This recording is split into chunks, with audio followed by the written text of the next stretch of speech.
Mastering the phrase, adept at handling. Hello and welcome to our English language learning channel.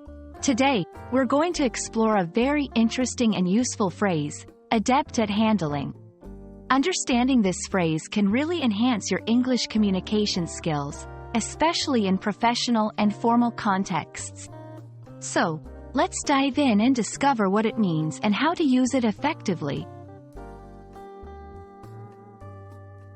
Firstly, let's break down the phrase.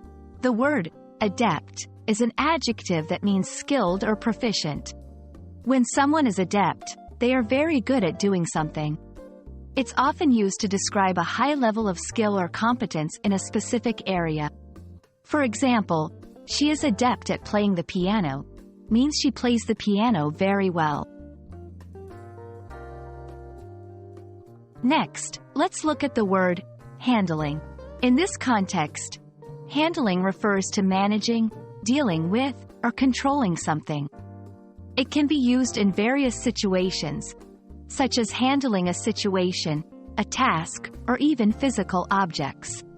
For instance, handling a crisis means managing or dealing with a crisis effectively. Now, when we combine these two words into the phrase, adept at handling, it describes someone who is very skilled at managing or dealing with something.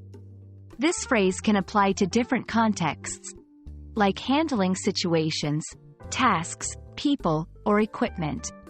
For example, he is adept at handling difficult customers, means he is very skilled at managing challenging customer interactions.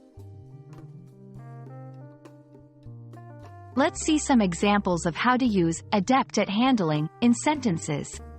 Our team leader is adept at handling multiple projects simultaneously. She is particularly adept at handling complex negotiations. Being adept at handling stressful situations is crucial for a career in emergency services.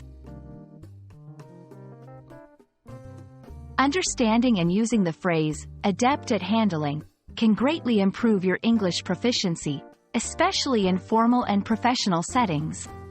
It's a powerful way to describe someone's skill in managing different aspects of work or life. We hope this video has been helpful in expanding your English vocabulary. Keep practicing, and see you in our next lesson.